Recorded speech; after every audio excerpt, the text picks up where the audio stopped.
Hey everyone, welcome back to my channel. This video finally is episode 10's review for the show Them on Amazon Prime.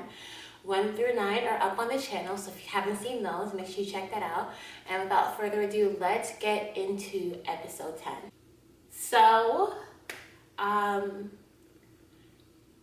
I don't know what to make of it. I literally just watched it right now and I don't know what to make of this episode. I don't know if I was relieved it was over. I don't know if I was intrigued to see what happened. I was a little bit let down in some of the scenes. So let's just get into it and see how we feel. I think it's easiest just to get Betty out of the way. So let's talk about Betty. What the fuck? Betty wakes up in the bunker alone and she just decides to try the hatch that is typically locked to keep her in, and it's open, and immediately, just like I'm sure all of you guys thought, it's a trap. She gets out and she starts running, and of course he uses a hunting rifle or whatever gun that is, a shotgun, and he kills her dead as she's trying to escape the bunker. That's it? That's what I thought, like that's it? You just kill her dead. That's it. And I understood why he's crazy for her. If she doesn't want him, then he doesn't want her to be alive. He kind of alluded to that as he left in general. But I just thought that was just so flat. Like, that's it. He didn't come chase her. He didn't come drag her back. He didn't do anything. He just shot her from afar. That's Betty's story. Let's talk about Lucky. So she's in the mental hospital, as we saw from the last episode, and she is about to be lobotomized. I don't know if that's for sure what's going to happen, but I think typically back then, that's what they did to people to erase memories. The warden said that she would be receiving a gift even though she didn't realize it, and I think it's because when you erase the memory, she will no longer live or remember any of the traumas. You can tell it happened to Arnett Beaumont already, because Arnett, back in episode 7 or 8, 8 or 9, whenever we learned, I think it was 8. So back in episode 8, Arnett was out of it. She didn't know who was talking to her. She didn't talk. She didn't have anything to say. And I'm just like, what is going on with Arnett? I didn't understand. I thought maybe she was under medication, but I just realized that after Lucky had initially visited Arnett in the courtyard and she told her everything that happened, this is a different Arnett, so she must have been lobotomized. And so this is about to happen to Lucky, and just like I predicted, Lucky gets the syringe full of anesthesia or a sedative, and she stabs the nurse and escapes. And the one thing that I love that Lucky did, is not in this scene, but as she went through escaping, is that she didn't turn her back on someone who's about to have the same fate that she was going to suffer. She went back and she killed the warden and freed the person who was about to become a victim of a lobotomy that they did not deserve, and I just love that for her. So she ends up escaping the mental hospital and returns back home to an angry mob outside of her house. So let's get to the Emery house. Like I said in the last review for episode 8, I could not believe that they were about to string up this man in front of us, the viewers, literally, and as the children watch. I couldn't believe that they put this scene on television. And so we get to the Emery house in the basement. It left off with Marty trying to hang Henry as the kids watched, as Earl stood there, and Ruby takes an axe that was in the basement. So we have a full circle moment of this axe. If you remember, Lucky bought this axe some time ago. I think it was episode 2 or 3 when she went to the hardware store. And so Ruby finds this axe and kills Earl. So that means Earl, sorry, I made a mistake. Earl was the one who was hanging Henry. She whacks Earl in the back, which allows Henry to fall and breathe, and she ends up killing Earl, and Marty tries to escape, and Henry goes ape shit. Actually, I'm not going to use that because ape have been used as racial epithets in the show, and I can't take it, but he goes crazy. Okay, so Henry goes crazy, and he shoots Marty, and I think he hits him a couple times. He does, because obviously he can't crawl away, but he hit him in places that clearly didn't kill him. He was whooping Marty, about to kill him, and I couldn't think of what I wanted to happen. I low-key wanted him to kill him.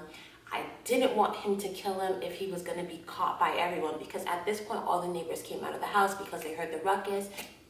He was about to kill Nat, Marty's pregnant wife, and I didn't know what was going on, but I was so glad that it didn't end with Nat's murder or Marty's murder, because again, like I said about Henry, I don't want Henry to have any blood on my hands. He is that pure, and he already has the blood of the sergeant on his hands.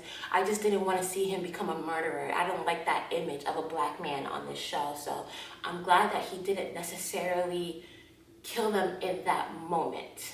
Now, Henry decides to back away, and something comes over the Emery house. Finally, a moment where every single person is having a delusion right then and there at the same time.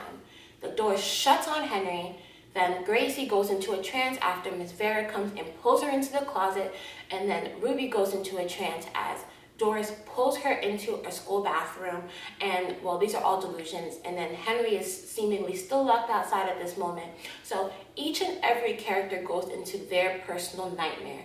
Gracie in the classroom with Miss Vera, then we have Ruby in the school bathroom with Doris, and then we have Henry eventually come back into the house, and he is in a nightmare in a theater. So let's go through all of these nightmares, starting with Gracie's. Gracie's nightmare was super simple. She wasn't ready for school for a big amount of time. This Miss Vera was the person who was teaching her through this book, and so her nightmare comes into fruition, and she is stuck in this classroom with this Miss Vera face to face. Finally, they're confronting each other. Then we get to Ruby's nightmare, which is in the high school bathroom where Doris pulls her in and reveals herself right away. She's not nice Doris. She's not the friend Doris. Ruby sees her as who she is, which is an evil delusion, and exposes Ruby. Exposes Ruby, letting her know that I know who you truly are. I know what your desires are. I know what you want and what you don't want, and you don't want to be yourself. You don't want to be an image of your mother. And she shows her an image of her mother, and her mother attempts to kill her. This is so significant because we know what Ruby has been battling. We see all the flashbacks to remind us, but we know that Ruby has been battling something internally about herself, her image, and not wanting to be like her mom because she finds herself ugly. So she finds her mother ugly. She finds blackness ugly. And so she has to confront that when she confronts Doris. And then we have Henry's nightmare, which is in a theater, and I was really confused as to why it was a theater, but for many reasons. It was actually, in a twisted way, kind of beautiful the way they crafted that, because we now learned that where was Henry when Lucky was getting attacked and Chester was killed? He was at the theater with his girls having another beautiful day out. He wanted to get there early, so he left early. Had he not left early, he would have been there for Lucky's attack and hopefully saved her. So he went to a theater, so this is why he's in a theater in his nightmare, but more importantly, he's in a theater because now the minstrel man is going to show him exactly what happened to Lucky that day. It's important to note that Lucky has been keeping that within her. She doesn't want to expose her children, especially to what exactly happened that night, which she says again to Ruby later. But I think Henry knows what happened, but he doesn't know in full detail. Again, they kind of coped, healed, grieved, and moved on to a new life without actually going through the issue, which is why it haunted Lucky this long. So finally, Henry is confronted with an image, a live playing image of what happened, and it's so hard to relive this scene again. I could not believe we had to relive this scene again. I'm so sorry. Everyone's complaining about this show, about the trauma and the exposure of trauma, and I agree. And I understand that it's necessary for the plot of the show, but did they have to play that scene in audio again for us to hear as Henry suffers and watches? I didn't think so. I thought that was a little bit extra. But anyway, that's what happens in Henry's nightmare. So Lucky comes home to her house and she frees Gracie from her nightmare by facing Miss Vera, and Gracie runs to the room, rips up a picture of Miss Vera in that Miss Vera Says book, and destroys Miss Vera, which I thought was a little bit nice that Gracie destroyed that image and saved her mother where her mother was trying to save her. Boom. We move on to Ruby, and Ruby ends up fighting her mother's image, her mother trying to kill her. I feel like this was maybe a suppressed belief that possibly her mother hurt baby Chester. Maybe she didn't understand what happened because no one explained it to her. So she had a fear that her mother would someday want to turn crazy and hurt her. So that's why she fought her mother. But she, broke a mirror, took a shard of glass, stabbed her mother to fight her. And it was very, very symbolic that when she woke up to her mother's voice calling her out of her dream, her nightmare rather, and she was cutting her face, in the process of cutting her own face. And that was symbolic because she hated her own image. So I'm so glad that they were able to show that completely, but have her mother bring her out of that. And then we have Henry. Henry is stuck in his delusion, and we have the minstrel man building him up, rallying him up, and calling the beast of the field, which I thought would maybe be like, a slavery reference where they all worked in the field and all of them were submissive and subservient, and there was that one slave that rebelled, or that was that one slave that was stronger than the rest, and maybe that's what he was invoking in Henry. And again, Lucky's voice, Lucky's touch brings him out of his nightmare. And I loved that moment that she had with Henry. They found the love, they found the strength amongst each other, and it just showed that Black love is the epitome of strength. And I'm so glad that they had that positive note in this crazy episode. But that's what brought him out of his nightmare. He ends up confronting the minstrel man and shoots him dead. Something very interesting happened. He ends up wiping the face of the minstrel man, and it's a white man. This entire time, every single person's delusion, Gracie's delusion, Miss Farah, Ruby's delusion, Doris, and Lucky's delusion, the Black Hat Man, Epps, they were all white, but somehow Henry got a black delusion. And I'm thinking, that's interesting. But no, it turns out he was a white delusion. And I'll just let you guys put those pieces together. I'll just let you guys, make of that what it was. But I just thought that was very interesting that at the end, it was a white man who was in blackface, who was orchestrating and making Henry turned into this crazy person that he really wasn't. So now everyone has snapped out of it, and Lucky says, you know what? Before we go out there and confront this angry mob, there's some unfinished business. And she just knew what she had to do. She had to free herself. She had to free her family. So she goes into the basement where she meets Epps face to face. Again, another moment where we see Epps. Clearly, we see the Black Hat Man. Clearly, we know that he's the person orchestrating everything. So this is another full circle moment.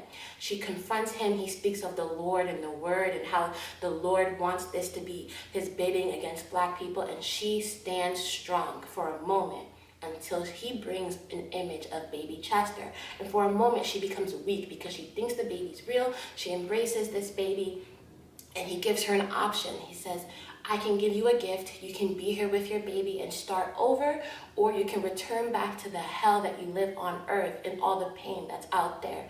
And in that moment, she realized that she wasn't holding a baby. And she realized in real life, she saw her baby go. She knows that her baby is gone. And that strength, that mental strength, was the first time that she was able to overpower Epps. And he was surprised.